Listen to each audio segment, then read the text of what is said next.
시간이 되었으므로 일어나셔서 8월 마지막 주 거룩한 일을 하나님께 올려드리겠습니다. 도와주시겠습니다.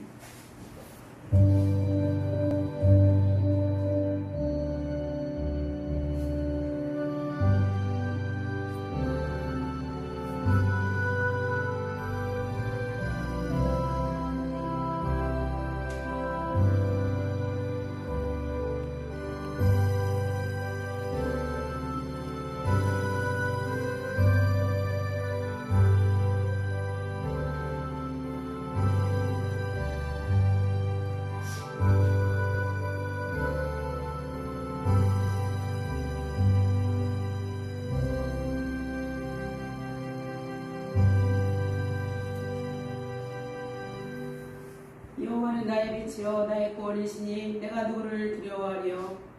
여호와는 내 생명의 능력이시니 내가 누구를 무서워하리요. 나의 대적들 나의 원수들인 그들을 실족하여 넘어졌도다. 전쟁이 일어나 나를 치려할지라도 나는 여전히 태어나리로다. 내가 여호와께 바라는 한 가지 일 그것을 구하리니 곧 내가 평생에 여호와의 집에 살면서 여호와의 아름다움을 바라보며 그의 성전에서 사모하는 그것이라. 여호와께서 한날날에 나를 그의 초막 속에 비밀히 지키시고 그의 장막 은밀한 곳에 나를 숨기시며 높은 바위 위에 두시리로다. 이제 내 머리가 나를 둘러싼 내 원수 위에 들리리니 내가 그의 장막에서 즐거운 제사를 드리겠고 노래하며 여호와를 찬송하리로다. 아멘. 찬송가 26장 하나님께 올려드리겠습니다.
나는 전능하신 아버지 하나님 창조의 창조를 믿습니다. 나는 그의 유일하신 아들 우리 주 예수 그리스도를 믿습니다. 그는 성령으로 잉태되어 동정녀 마리아에게 하시고 본디오 빌라도에게 고난을 받아 십자가에 못 박혀 죽으시고 장사된 지 사흘 만에 죽은 자 가운데서 다시 살아나셨으며 하늘에 오르시어 전능하신 아버지 하나님 우편에 앉아 계시다가 거기로부터 살아있는 자와 죽은 자를 심판하러 오십니다. 나는 성령을 믿으며 거룩한 공교회와 성도의 교제와 죄를 용서받는 것과 몸의 부활과 영생을 믿습니다. 아멘. 같이 자리에 앉으시고 찬송가 246장 부르시기 위해 예배를 위해서 김병호 집사님 기도해주시겠습니다.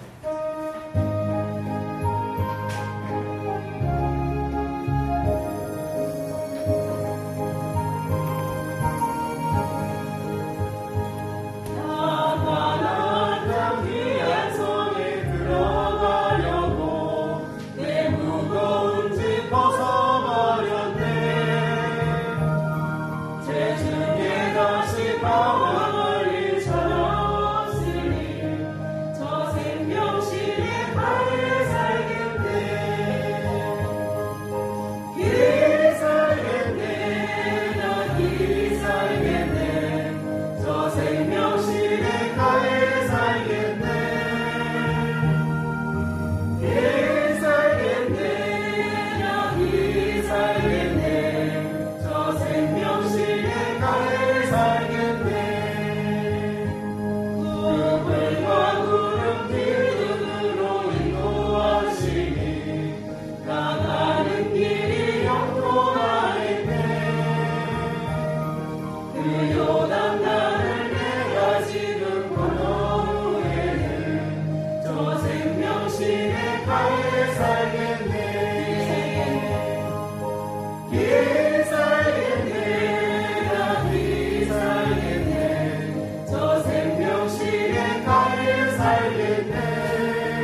기도하겠습니다.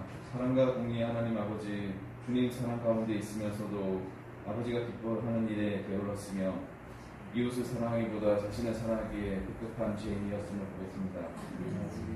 바라건대 사랑을 구하는 자보다 사랑을 베푸는 자가 되게 하시고 용서를 구하기보다 용서하는 주님의 마음을 배워가는 사람으로 아버지께 다가가게 하소서. 태어난 순간부터 매일매일이 하늘나라로 가는 여정입니다. 길다면 길고 짧다면 짧은 삶의 여정 가운데서 길 잃은 양떼가 되지 않게 광야의 이스라엘 백성들에게 불기둥과 구름기둥으로 인도하셨듯 늘 아버지께 붙들어 매입받을 수 있게 하소서. 아멘. 이 땅의 모든 가난한 심령을 가진 자들의 마음에 안식을 구합니다. 서로가 서로에게 반목하고 이념에 사로잡혀 타인을 판단하는 어리석음을 깨닫게 하사 세상 모든 곳에서 험담과 질투와 시기와 다툼과 분쟁과 전쟁과 포화가 멈추고 모든 일들이 하나님께 돌아오는 날이 속히 오게 하소서. 단에 세우신 목사님의 영육간 강건함과 성령의 두루마리를 입히시어 말씀이 선포될 때 하나님의 나라를 바라보는 눈을 고정시키게 하소서. 주시는 말씀이 행함으로 열매 맺는 믿음의 사람들로 저희들을 거듭나게 하소서. 이 모든 말씀 예수님의 이름에 기도하여 기도합니다. 아멘.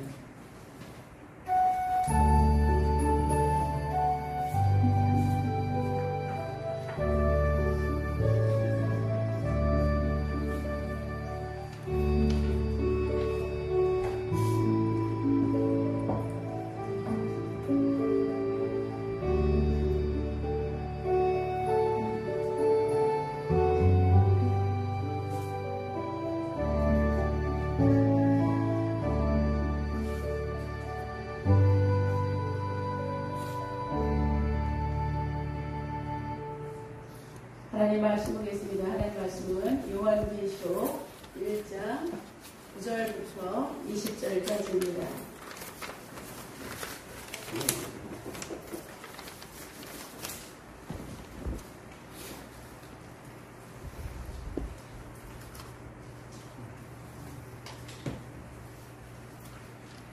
요한계시록 1장 9절부터 20절까지 신약성경 400쪽에 있습니다.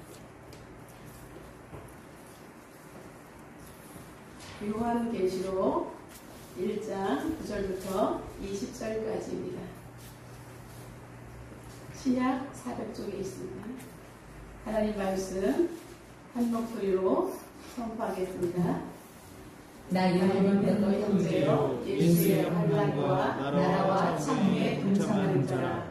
하나님의 말씀과 예수를 증언하였으므로 말미암아 감모라는 섬에 있었더니 주의 나라에 성령에 감동되어 내 뒤에서 나팔 소리 같은 큰 음성을 들으니 이르되 내가 보는 것을 수문화리에 써서 에베소, 서머나, 버가모, 두아디라, 사데, 필라델피아, 라오디게아 등 7교회에 보내라 하시기로 몸을 돌이켜 나에게 말하는 것을 알아보려고 돌이킬 때 7 금촛대를 보았는데 촛대 사이에 인자 같은 이가 하늘을 옷을 입고 가슴에 금띠를 띠고 그의 머리와 털의 길이가 흰 양털 같고 눈 같으며 그의 눈은 불꽃 같고 그의 발은 풀무에 달달한 빛난 주석 같고 그의 음성은 많은 물소리와 같으며 그의 원숭이에 7별이 있고 그의 입에서 좌우의 쌍쌍검이 나오고 그 얼굴은 해가 비치는 것 같더라.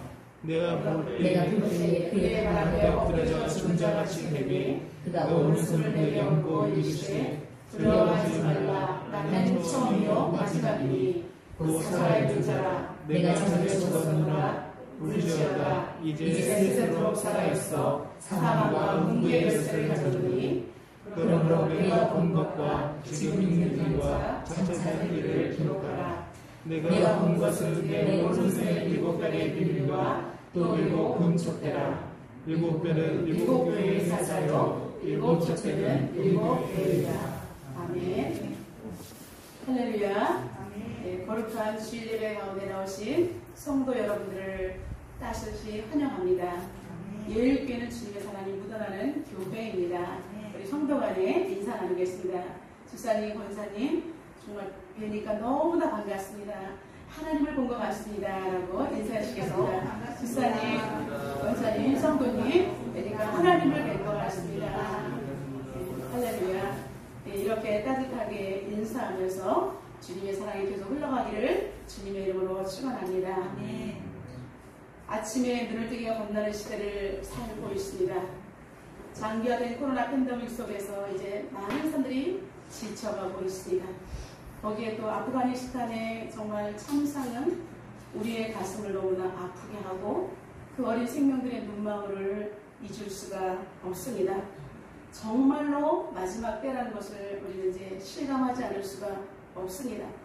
속히 사태가 진정되어서 아프가니스탄의 국민들이 공포 속에서 해방되고 전 세계가 일상으로 돌아가 하나님을 더욱더 예배하며 찬양하기를 정말 간절히 바라고 있습니다.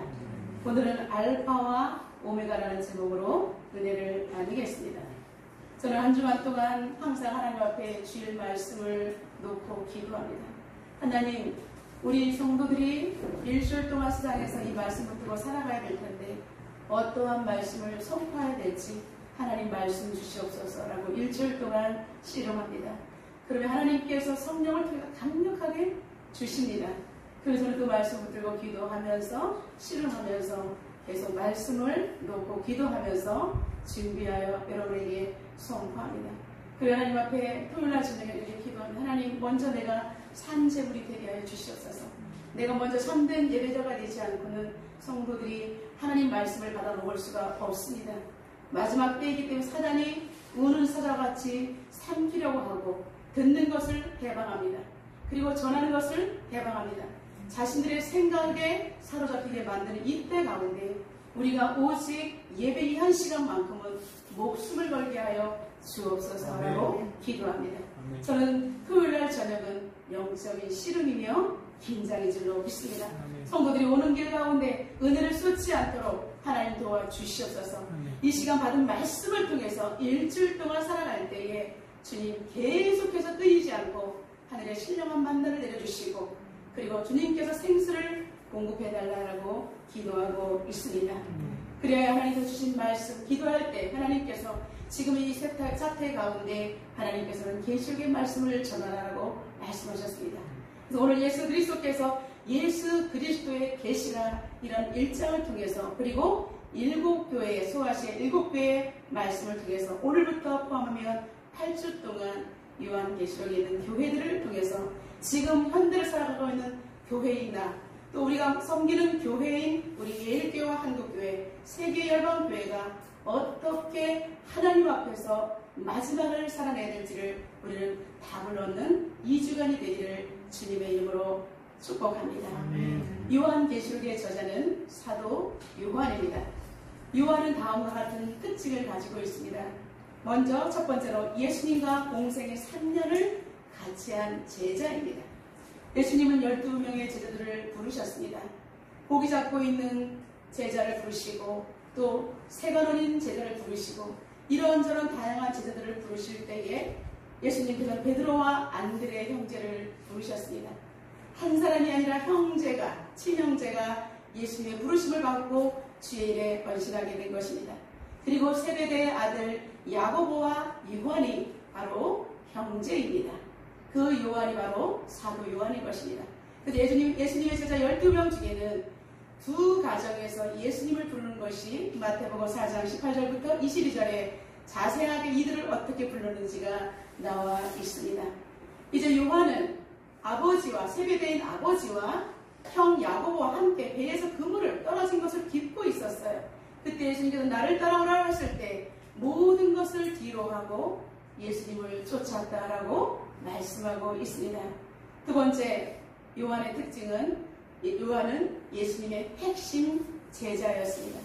예수님께서는 12명의 제자들과 함께 다니기도 하고 더러는 몇 명과 함께 다니셨을 때에 항상 그 자리에 요한은 있었다는 것입니다. 그래서 예수님께서는, 그리고 이 요한은 정말로 가장 제자들 중에서 가장 나이가 어렸고, 제가 볼 때는 성경에 잘 표현되어 있지 않지만 아주 사랑이 풍부한, 표현력이 풍부한 사람이었던 것 같습니다. 왜냐하면 예수님의 품에 기대어서 늘 질문하고 예수님 앞에서 수종 두는 것이 성경에 기록되어 있습니다. 그래서 요한은 예수님의 사랑하는 제자, 애 제자라는 별칭이 붙어있는 사람이 바로 사도 요한입니다.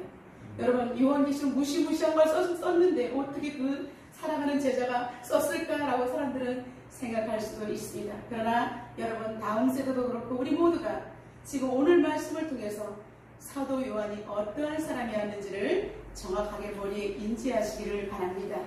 그는 세 번째로는 기도의 사람이었습니다. 초대교회 사도로서 베드로와 함께 예루살렘 성전으로 올라갈 때, 기도 시간에 맞춰 올라갈 때 성전 미문에 앉아서 구걸하던 안준뱅이를, 나는 은과 금은 없지만 내게 있는 것으로 주노니 너는 예수 그리스도 이름으로 일어나 걸으라고 손을 번쩍 치켜들었을 때에 안준뱅이가 낫는 기적의 현장, 기도의 사람이 바로 요한이었던 것입니다. 그는 이러한 속에서 200명의 이제 박해가 시작될 때 200명의 순교자들이 생겨났습니다. 네로 시대에 AD 64년 때에 네로가 기독교인들을 많이 박해할 때 기독교인들 200명이 순교를 당하는 현장 가운데에 형 야고보가 그 자리에서 순교를 당했습니다. 그분은, 여러분 생각해 보세요. 나의 사랑하는 친형이, 나와 함께 동역했던 제자인 형이 그 자리에서 목배임을 당해서 돌아가서 죽는 모습을 볼 때 얼마나 가슴이 떨리고 무서웠을까요? 많은 사람들은 아마 그 자리에서 뒤로 도망치고 싶었을 것입니다. 그러나 요한은 초대교회의 지도자로서 이단들과 사투하기 시작합니다. 내가 피 묻은 그리스도의 복음을 접했기 때문에 절대로 이단과 내가 결탁하지 않겠다. 그리고 성도들이 이단의 사설에 넘어가는 것을 견딜 수 없었기 때문에 그는 늘 부릅뜨고 성도들을 지켜내기 위해서 이단과 씨름을 했습니다. 그리고 그는 초대교회 교인들이 끝까지 소망을 가지고 나가기 위해서 그는 이렇게 편지를 써서 보내는 것이 바로 오늘 요한계시록과 요한복음과 요한 1서, 2서, 3서 총 5권의 책을 통해서 사람들에게 하나님의 나라를 이뤄갈 수 있도록, 그리고 신앙을 어떻게 바른 신앙을 이어갈 수 있는지를 알 수 있는 신앙인 안내서, 지침서를 5권이나 저술하게 되었던 것입니다. 사도 요한은 수많은 사람들이 순교를 당하는 틈 속에서도 가까스로 살아남을 수가 있었습니다. 이것은 하나님께서 마지막 계시록을 쓰기 위해서 남겨두시지 않으셨을까라고 생각합니다. 여러분, 하나님께서는 순교를 당하는 자가 있는가 하면 또 구루터기처럼 남아있어서 지상에서의 주님의 사역을 감당하도록 남겨진 신자가 있다는 것입니다. 그러므로 우리는 순교를 당하든 또 남아있든 우리는 이 땅에 살아갈 때, 발을 딛고 살아갈 때 호흡이 있는 자마다 여호와를 찬양하고 여호와를 증거하는 일에 최선을 다해야 할 것입니다. 반모섬은 터키 남쪽에 있습니다. 그는 채석 가운데 이제 노역을 감당하면서 힘든 유배 생활을 하고 있을 때에 환상 중에 우리 주님이 찾아오게 되는 것을 보게 됩니다. 사도 요한이 제자의 삶을 살 때 그는 인생에서 잊지 못할 엄청난 충격들을 그는 많이 목격했습니다. 여러분, 그리스도의 제자로 살아가는 거 쉬운 거 아닙니다. 수많은 사람들이 죽어나가는 장면, 많은 사람들이 목배임을 맺는 장면, 그리고 정말로 고통 속에서 어떻게 내가 이 하나님을 붙들고 갈 수 있을까? 자신과의 씨름을 해야만 하는 그런 엄청난 사투 속에서 그는 살아가야 되는 그런 인생이었던 것입니다. 여러분, 수많은 사람들이 내 앞에서 죽는 것을 볼 때, 전쟁이 일어나는 참상을 볼 때에 그 사람은, 그 장면을 목격한 사람들은 트라우마에 걸리게 됩니다. 트라우마란 뭐예요? 남아있어서 비슷한 것만 보아도 막 경기를 하는 거예요. 무섭고 두렵고 살 수가 없습니다.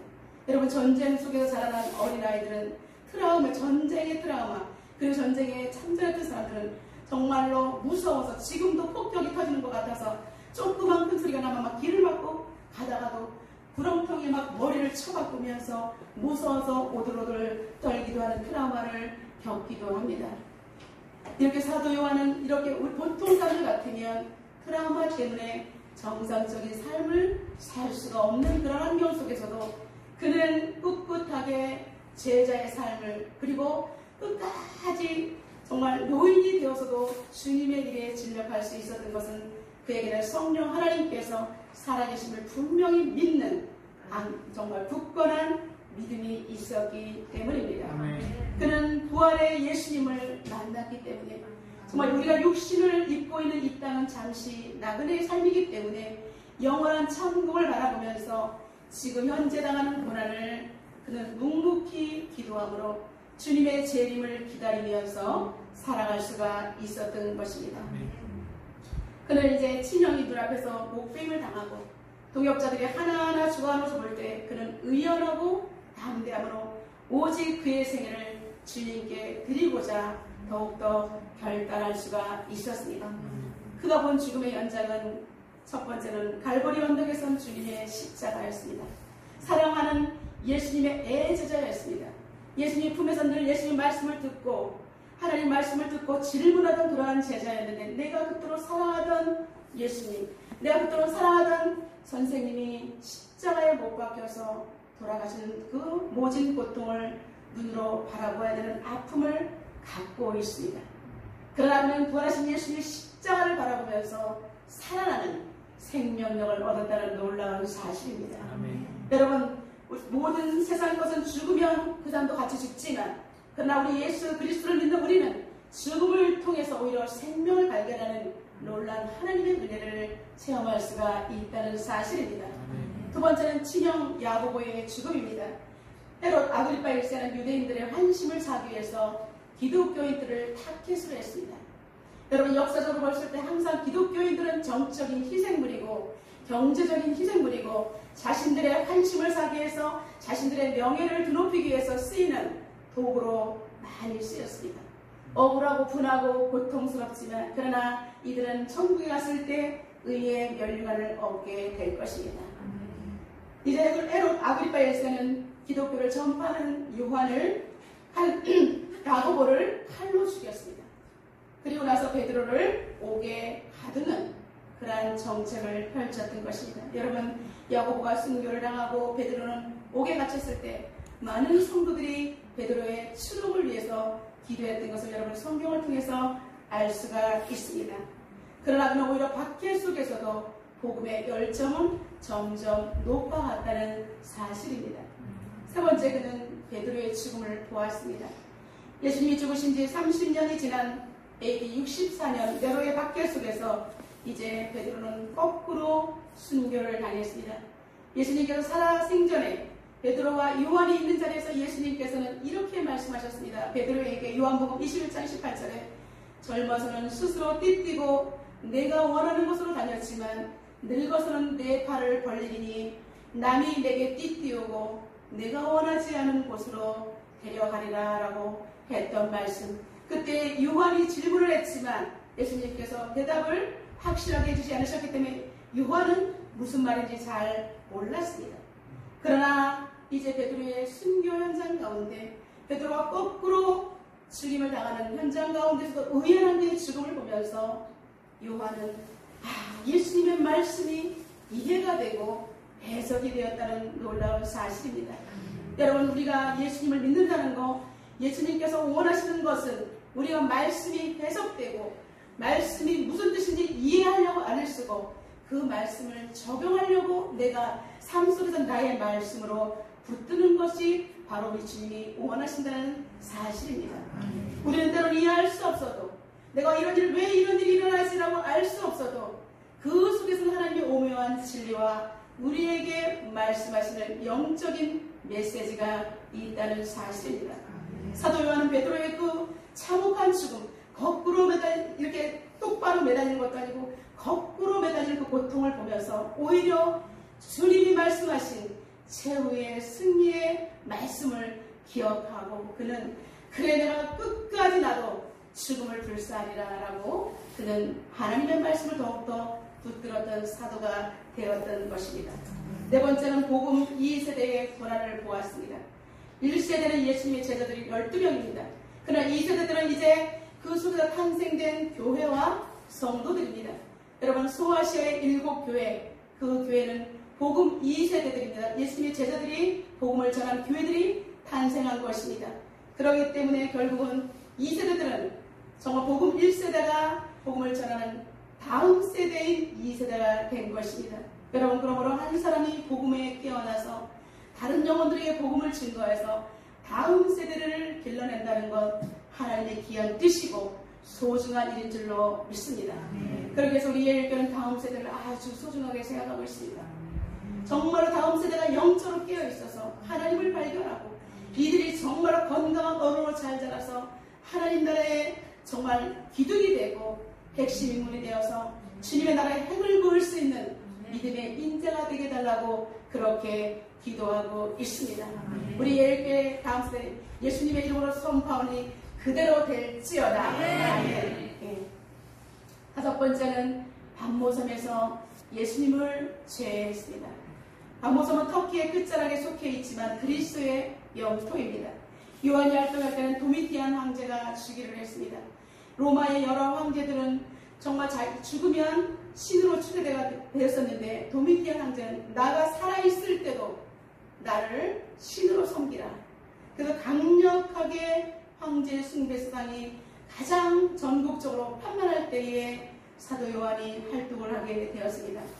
황제 숭배수당은 도를 넘었습니다. 우리의 주와 신이시여라고 날마다 황제를 찬송하고 황제를 추앙하는 메시지를 선포해야만 했습니다. 여러분, 우리의 주님은 하나님이십니다. 하나님의 자리에 인간이 자신이 주인이고 자신이 신이라고 구원자라고 이렇게 외치라고 하고 있습니다. 그래서 이런 속에서 여러분 그리스도인들은 어떻게 하면 좋습니까? 나 외에 다른 신을 섬기지 말라고 하셨기 때문에 우리는 황제를 섬길 수 없어요 라고 선포하면 바로 목이 날아가는 것입니다. 6.25 때도 그렇고 일제시대도 그렇고 신자 참배와 그리고 예수님을 부인하면 살려주겠다 이렇게 제암리교회 성도들은 가둬놓고 불질러서 많은 사람들이 그 중에서 산채로 화양을 당하는 화성의 제암리교회가 있지 않습니까? 여러분, 역사를 통해서 사단이 하는 짓은 똑같다는 사실입니다. 여러분, 기독교가 핍박을 당할 때 우리는 더 깨어서 역사를 돌아보면서 하나님 앞에 나아가야 될 줄로 믿습니다. 그의 서슬퍼런 통치 속에서 요한은 예수님의 제자라는 이유와 예수님을 복음을 전파하는 그 제목으로 인해서 낙도의 유배지에서 그는 죽을 때까지 돌을 캐내는 고역에서 힘들게 형벌을 받아야만 했던 것입니다. 너무나 오랜 구역으로 그의 손마디마디는 다 굵어지고 백발이 성성하고 이제 허리가 굽어버린 그 초로의 제자 요한에게 예수님은 찾아오셨습니다. 아무도 찾지 않는 그 죄인의 신분, 정말 이 섬에서 나는 살아서는 나갈 수 없겠다라고 절망할 수밖에 없는 그 외로운 그런 속에서 우리 주님은 찾아오셨습니다. 아멘. 그리고 생명의 말씀으로 그를 다독이시면서 그의 눈을 열어주셨습니다. 그리고 그의 길을 열어주셨습니다. 그래서 그리스도의 계시라라고 말씀하셨기 때문에 요한이 썼지만 요한계시록은 예수님이 저자인 줄로 믿습니다. 아멘. 이제 예수님이 십자가 못 박혀 돌아가신 지 부활하신 주님을 만난 것이 60년의 세월이 흐른 뒤에 이 환상 중에 예수님을 만난 것입니다. 여러분, 그토록 사랑하는 예수님이 기도하는 중에 환상 중에 찾아오셨습니다. 생전에 만났던 그 예수님, 부활하셔서 한 번 만났던 그 예수님이 찾아오셨을 때 요한의 감격은 이루 말할 수 없어. 예수님 정말로 눈물이 흐르면서 그는 견딜 수가 없었을 것입니다. 그러나 예수님께서 너는 내가 보여준 것 그리고 귀에 들려준 것을 다 적어서 소아시아 7교회에다가 보내라 라고 말씀하셨을 때 그는 예수님이 떠나가신 이후에 그 집필하는 그 기간 동안 그는 엄청난 감동과 천국에 대한 소망과 부활의 주님이 지금도 여전히 살아계신 것 때문에 벅찬 가슴을 안고 그의 붓은 힘차게 계속해서 움직였을 것입니다. 소아시아 7교회는 주님의 십자가의 영성으로 낳은 다음 세대의 교회였습니다. 반란과 고통에 처한 그들에게 주님의 위로의 말씀을 적어서 보내라라고 말씀하고 계십니다. 환난 중에 목숨 걸고 예배하는, 목숨 걸고 주님을 따르는 그들에게 이렇게 사랑의 메시지를 보내라고 주님께서 말씀하셨습니다. 그러나 이런 교회 아롱이 다롱이라고 때로는 우리는 책망받을 일도 있기 때문에 예수님은 때로는 칭찬과 책망을 겸해서 보내게 됩니다. 그러나 여러분 분명히 우리가 알아야 될 것은 주님의 책망은 또 다른 주님의 사랑이라는 것을 우리가 잊어서는 안 됩니다. 어머니 이 교회는 왜 이런 책망을 받았어? 그것이 아니라 주님께서 사랑하심으로 이것을 고치기만 하면 주님께서 온전히 인도해주시겠다는 사인이기 때문에 우리는 주님 앞에 칭찬과 책망받는 것을 두려워해서는 안 된다는 것입니다.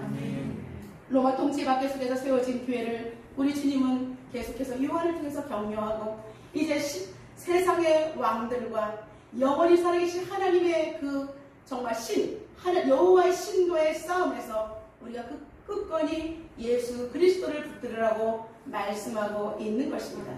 여러분 요한계시록 보통 사람들은 아직까지 일어나지 않은 일이기 때문에 미래의 일이라고 그냥 성경 한쪽에다 읽지도 않는 분들이 많이 있습니다. 물론 미래에 하나님께서 최후의 심판에 대해서는 말씀을 하고 있지만 그러나 현재를 살아가는 우리들에게 날마다 말씀하시는 생명의 말씀인 것입니다. 계시록은 미래에만 포커스를 맞춘 것이 아니라 현재에도 진행 중인 살아계신 하나님의 말씀인 줄로 믿습니다. 우리가 요한계시록 잘 읽고 우리가 말씀 생활에 적용한다면 우리의 신앙이 정말 성장할 수 있는 영적인 도약사가 될 수가 있는 것입니다. 사도 요한이 주님을 만나게 된 계기는 무엇이었을까요? 첫 번째, 그는 주의 날에 성령에 감동될 때에 주님을 만났다라고 오늘 본문에 말씀하고 있습니다. 주의 날에 성령에 감동되어서 예수님을 만난 것입니다. 여러분 주의 날이 무엇입니까? 주의 날은 안식 후 첫날, 주님께서 안식 후 첫날 부활하셨기 때문에 그것이 바로 주의 날입니다. 우리가 예배 가운데 주를 찬양하며 경배하기 위한 주님의 날, 바로 오늘 주의 날인 줄로 믿습니다. 성경 66권을 통해서 주의 날이라고 명확하게 기록된 것은 오늘 본문 10절밖에는 없는 것입니다. 10절에 이렇게 말하고 있습니다. 주의 날에 내가 성령에 감동되어 내 뒤에서 나는 나팔 소리 같은 큰 음성을 들었다라고 말하고 있습니다. 여러분 주님의 날, 여러분 주님께서 우리를 불러 모아주신 날, 여러분 우리가 주님을 찬양하며 예배하는 날로 정해주신 이 날, 우리는 안식하며 하나님 앞에 예배하며 찬양하는 날입니다. 그렇기 때문에 여러분 안식일을 기억하여 거룩히 지키라는 주님의 말씀처럼 우리는 주의 날, 정말 이 안식일, 거룩한 주님의 날을 생명 걸고 목숨 걸고 소중하게 하나님께 올려드려야만 하는 것입니다. 사도 요한은 힘들고 고통스러운 삶 속에서 오지 못하는 것은 주님의 날, 주님의 음성을 듣고자 사모하고 성령에서 떨어지지 않기 위해서 성령에 감동되었다라고 말하고 있습니다. 예배하는 가운데 지금 성령님이 우리 가운데 임재하십니다. 성령에 감동되어 아멘하고 주여 그렇습니다. 내가 산재물이 되겠습니다. 주여 나를 받으시고 말씀하시고 내가 세상에 나갈 수 있도록 의의 도구가 되게 해주시오라고 아멘 하면서 말씀을 받아 먹을 때 성령에 감동되어서 여러분 주님을 만날 수 있게 될 것입니다. 그는 성령에 감동되어서 환상 속으로 하나님께서 이끄시는 영적인 깊은 세계로 빨려 들어가서 그는 엄청난 나팔 소리와 크고 웅장한 주님의 음성을 들을 수가 있었던 것입니다. 여러분 나팔 소리는 세상의 마지막 때를 알리는 소리입니다. 천사장의 나팔 소리가 불려질 때, 우리의 이름이 불려질 때 우리는 호련히 천국으로 입성하시는 주님의 온다, 주님께서 이 땅에 오시는 재림의 나팔 소리를 여러분 다 들리는 것이 아니라 깨어있는 자에게만 들린다는 사실입니다. 성령에 감동된 요한에게 나팔 소리가 들렸던 것처럼 여러분 두 사람이 맷돌을 가다가 한 사람이 들려서 천국으로 들림을 받는다고 성경에 분명히 말씀한 것처럼 하나님의 음성은 이 자리에 딱 다 듣는 것이 아니라 깨어있는 자, 성령에 감동된 자, 하나님을 사모하는 자, 참된 예배자에게만 성령의 기름 부으심과 음성이 들릴 줄로 믿습니다. 그 음성은 사도 요한에게 임재하신 예수 그리스도의 능력과 권위를 상징합니다. 큰 나팔 소리와 그리고 큰 음성 소리 속에서 사도 요한은 주님을 만나게 되었던 것입니다. 주님께서는 사도 요한에게 이렇게 말씀하십니다. 네가 보는 것을 두루마리에 써서 에베소, 서머나, 버가모, 두아디라, 사달, 빌라델비아, 라오디게아 등 7교회에 보내라 라고 우리 주님께서 말씀하셨습니다. 현재 사도 요한은 비록 제수의 신부로 고역을 당하고 있었지만 성령에 사로잡힌 그는 환경에 구애받지 않고 하나님의 깊은 교제 속에 들어가서 그분과 교통할 수가 있었던 것입니다. 사랑하는 성도 여러분, 주의 날에 예배를 삼아 나오신 여러분에게 주의 음성이 들리며 영안이 열리시기를 주님의 이름으로 축원합니다. 우리 옆 사람을 축복하겠습니다. 꼭 주일 성수하세요. 꼭이요. 이렇게 시작. 꼭 주일 성수하세요. 예배의 자리 사수할 때 성령의 폭발적인 임재와 축복이 예일교회 성도들에게 임할 것을 주 예수 그리스도의 이름으로 선포합니다. 이제 요한이 본 예수님의 모습은 어떤 모습이었을까요? 둘째로 거룩한 하나님의 모습은 위엄 그 자체의 모습을 요한은 발견하게 되었던 것입니다. 우리 13절과 16절 다 같이 힘차게 한번 선포하겠습니다. 촛대 사이에 인자 같은 이가 발에 끌리는 옷을 입고 가슴에 금띠를 띠고 그의 머리와 털의 길이가 흰 명털 같고 눈 같으며 그의 눈은 눈곱 같고 그의 발은 큰 우물에 달려간 주석 같고 그의 음성은 많은 물소리와 같으며 그의 오른손에 7별이 있고 그의 입에서 좌우에 날선검이 나오고 그 얼굴은 해가 힘있게 비치는 것 같더라. 아멘. 우리 주님의 거룩한 모습을 사도 요한은 보았습니다. 그를 먼저 금촛대를 보았습니다. 금촛대는 성막과 솔로몬의 성들에 놓여있는 그리고 스가랴 환상 속에 나타나는 것입니다. 요한이 목격한 금촛대는 소아시아 7교회들을 상징하며 더 나아가서는 예수님이 피 흘려 값주고 사신 교회의 모습이 바로 금촛대인 것입니다. 특별히 금은 순수함과 고귀함을 상징하는 물건으로서 교회가 얼마나 순결한지 그리스도가 얼마나 순결한지 그리고 소중하고 귀중함을 강조하는 것이 바로 금촛대인 것입니다. 두 번째 요한이 본 것은 발에 끌리는 옷을 입고 가슴에 금띠를 띤 인자 같은 이의 모습을 보았다라고 말하고 있습니다. 구약시대 대제사장들이 착용했던 옷입니다. 신약교회의 대제사장이신 예수 그리스도의 위엄과 신성과 권위를 말하는 것이 바로 흰옷에 발에 끌리는 옷과 금띠를 말하는 것입니다. 인류를 구속하시고 심판하시고 성도들을 영원한 생명으로 이끄실 예수 그리스도이심을 밝히고 있는 것입니다. 이 세상에서 예수님께서 친히 몸버려 사신 교회보다 소중한 것은 아무것도 없습니다. 그렇기 때문에 교회는 소중한 것입니다. 그리스도의 몸된 교회라고 여러분 우리가 그렇게 생각하고 교회를 위해서 정말 헌신하고 충성할 때 우리 하나님께서 우리도 소중하게 생각하시고 축복해 주실 줄로 믿습니다. 아멘. 주님께서 우리 몸도 성전입니다. 주님께서 나 같은 죄인을 위해서 십자가에 돌아가셨기 때문에 우리는 죽었다가 살아난 영혼들이기 때문에 주님께서 피 흘려 값주고 사신 우리는 주님의 것인 줄로 믿습니다. 아멘. 그래서 주님께서는 교회 가운데 7 금촛대 사이에 운행하신다라고 말씀하신 것은 항상 하나님 교회에서 함께 하시며 교회를 통해서 일하시는 말씀을 사도 요한이 분명히 보고 기록하고 있습니다. 아멘. 우리 예일교회는 주님이 떠나지 아니하시고 항상 예일교회 임재하시며 예수님의 일을 하는 복된 교회가 될 줄로 믿습니다. 아멘. 아멘. 사도 요한이 본 예수님의 머리털이 희고 불꽃 같은 눈을 세 번째로 보게 됩니다. 다니엘 7장 9절에 보는 환상과 똑같은 말씀이십니다. 항상 계신 이의 동일한 인물이 항상 계시니라라고 말씀하셨는데 예수님은 이렇게 동일한 인물로서 재판장 되시며 최고의 통치자의 모습으로 오셨습니다.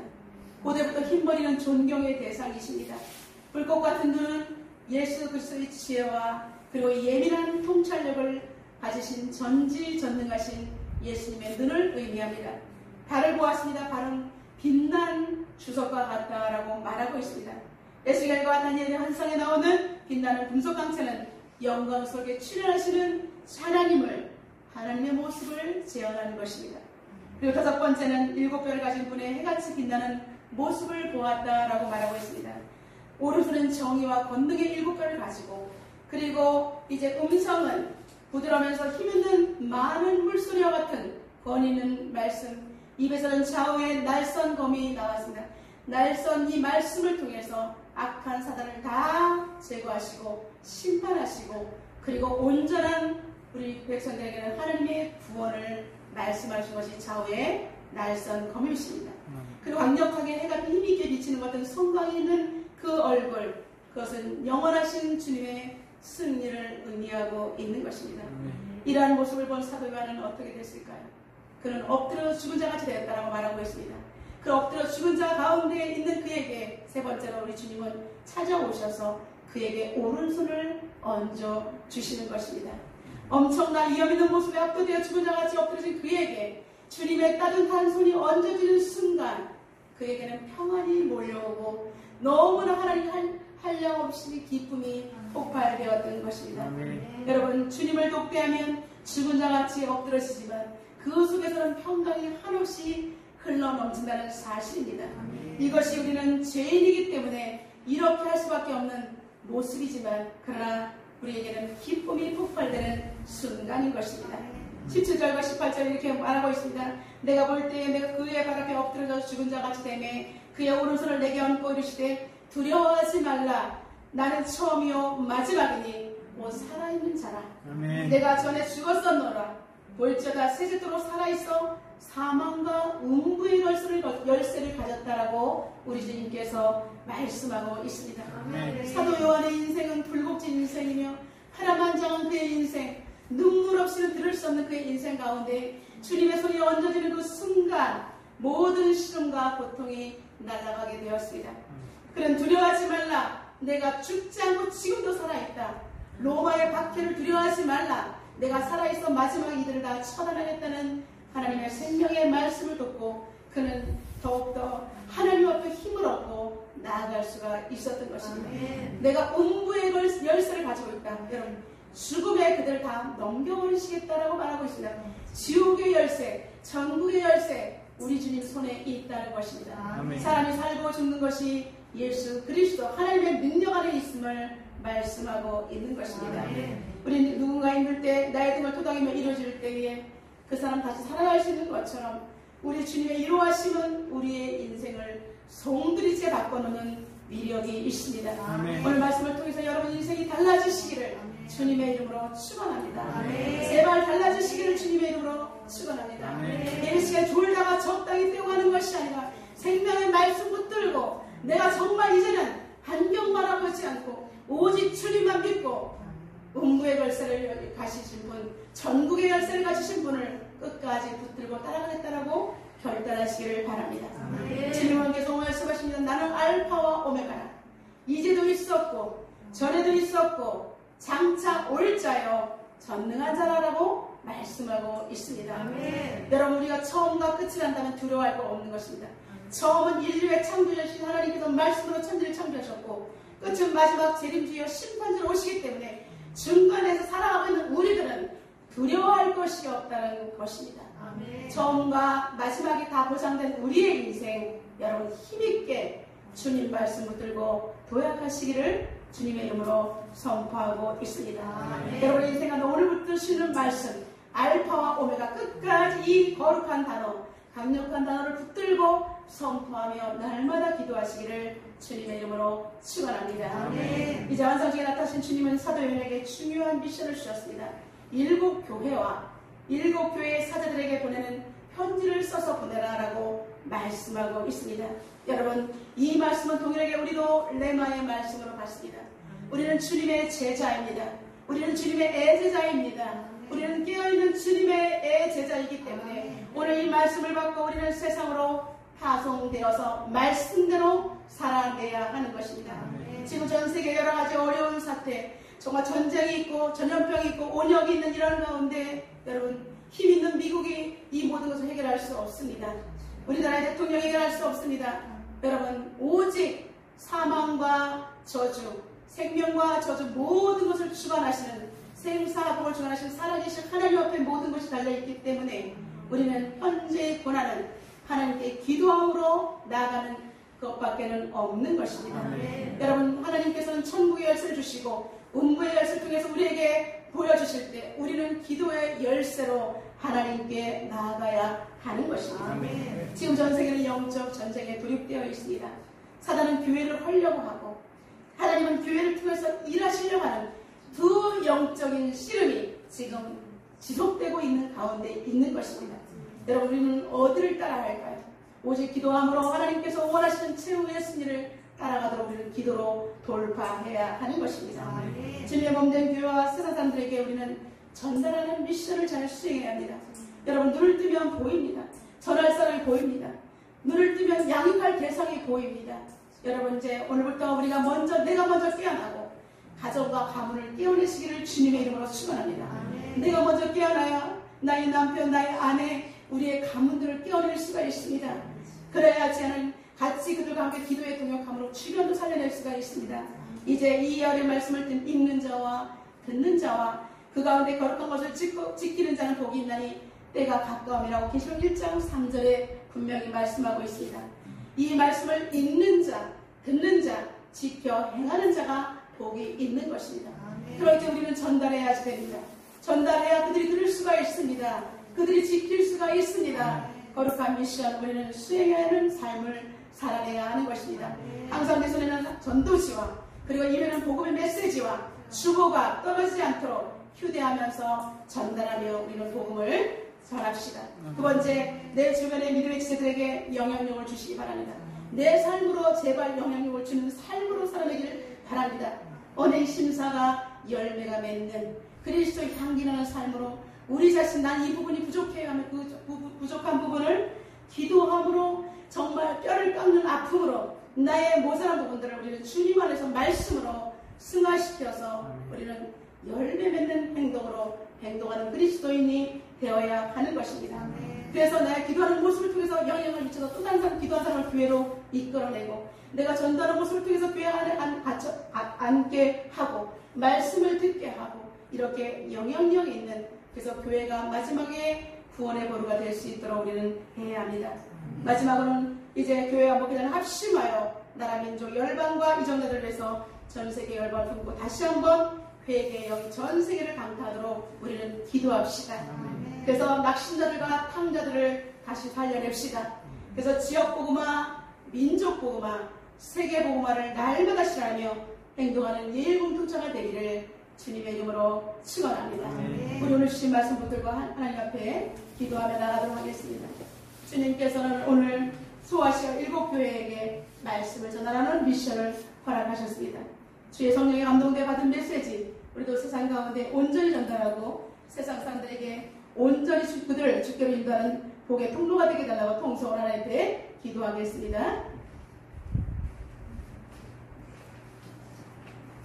하나님 아버지 감사합니다. 이 시간 소아시아 7교회 전세계 열방에게 주님의 메시지를 전달하는 미션을 받았습니다. 주님 성령에 감동되어 받은 메시지 주의 온전히 잘 감당하고 전세계 열방이 주님 앞에 다시 엎드리도록 하나님 아버지 우리에게 기도의 영을 부어주시기를 원합니다. 아버지 사도 요한이 성령에 감동되어서 주의 날에 하나님 아버지 주님을 만났고 이제 하나님 아버지 박해받는 그들에게 이 복음의 메시지를 전달하라고 말씀하셨습니다. 세상 가운데 지금 힘들고 어려운 자들에게 우리는 이루의 메시지 때로는 기도해야 된다는 생명의 메시지를 우리가 전달할 수 있도록 인도하여 주시옵소서. 하나님 아버지 우리가 기도하지 않은 것은 또 다른 주님의 사랑의 마음인 줄로 믿습니다. 세상 가운데 죽어와 있는 영혼들에게 내가 깨어있어야 전달할 수가 있습니다. 내가 깨어있지 못하면 하나님 아버지 전달할 수 없습니다. 아버지 나를 깨어있게 하여 주시옵소서. 주의 성령의 아버지 감동되게 도와주시옵소서. 이 시간 하나님 아버지 우리가 가는 과정에 전세계 열방의 회개의 영을 부어주셔서 저 아버지 하나님 우리가 잘못했습니다.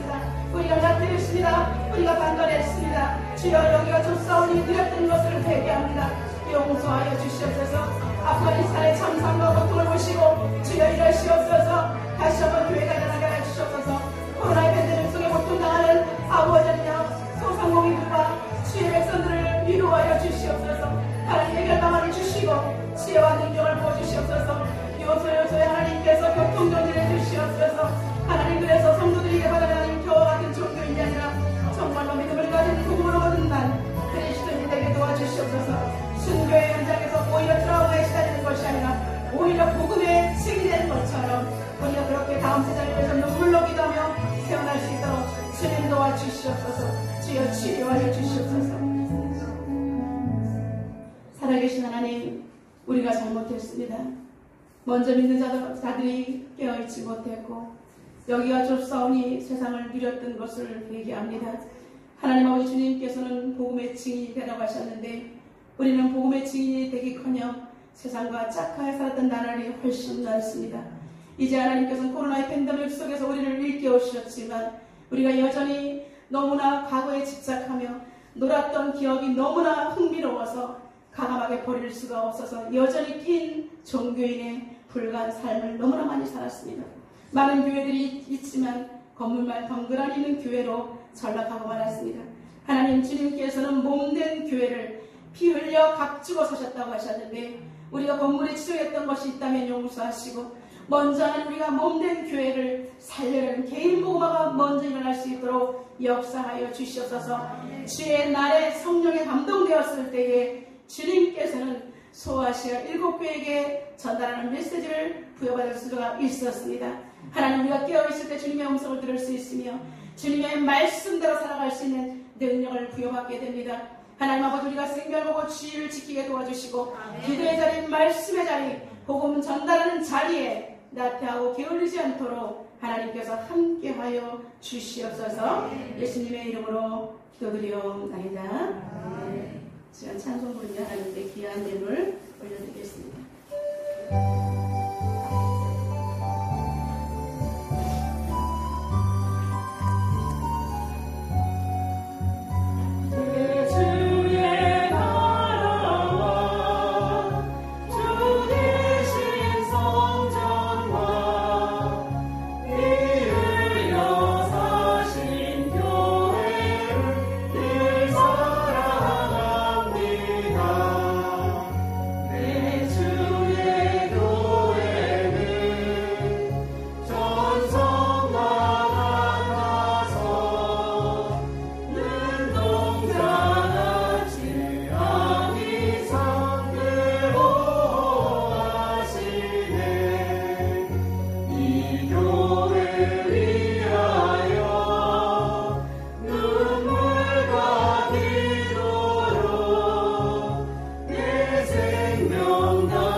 주의를 준비하며 마음과 정성을 모아 아버지 앞에 올려드립니다. 하나님 성도들의 가정을 축복하시고 코로나 속에서 하나님 위기 속에서도 가정과 직장과 일터를 보호하시며 물질에 핍절함이 없도록 건강에 어려움이 없도록 하나님께서 보호하시고 능력을 베풀어 주시옵소서. 이 예물이 쓰여지는 곳에 생명권의 역사가 날마다 더해지게 하시며 하나님의 영광이 나타날 수 있도록 역사하여 주옵소서. 예수님의 이름으로 축복하며 기도드리옵나이다. 교회 소식을 보겠습니다. 여러분 이렇게 전우좌우 인사하겠습니다. 너무나 축복합니다. 건강하십시오 라고 한번 인사하겠습니다.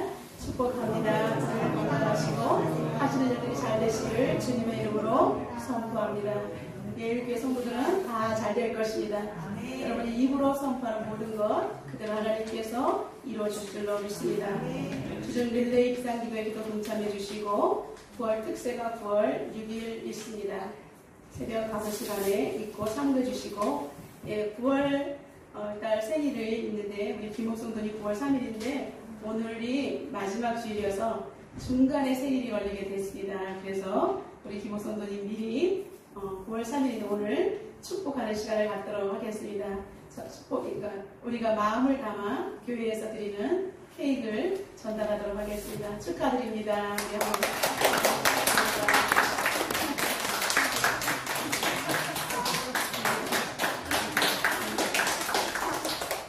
날마다 매주마다 생일을 축하할 수 있어서 너무나 좋습니다. 여러분 이제 9월 대표기도와 헌금위원 참고하시고 계속해서 성령의 충만한 여러분 되기를 주님의 이름으로 축복합니다. 같이 일어나셔서 찬송가 550장 부르신 후에 축도로 예배를 마치겠습니다.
세상으로 파송됩니다. 세상은 광야입니다. 우리를 홀로 보내지 마시고 주의 성령 함께 인도하여 주시옵소서. 그래서 오늘 주신 말씀처럼 알페와 오메가 되신 우리 하나님을 증거할 수 있는 복된 삶이 되게 하여 주시옵소서.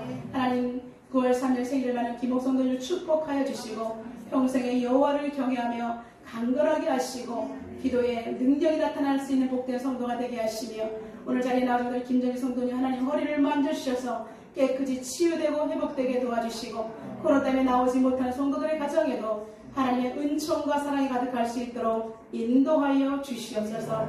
이제는 우리 구주 예수 그리스도의 은혜와 하나님 아버지의 극진하신 사랑과 성령님의 내주교통 충만한 은혜 가운데 알파와 오메가 되신 예수님 붙들고 돌아가는 사랑하는 예일교회 성도들 머리 위에 그리고 성도들의 가정 위에 예일교회와 한국교회 위에 이 나라 민족과 세계 열방 가운데 이제부터 영원까지 함께 있을지어다. 아멘.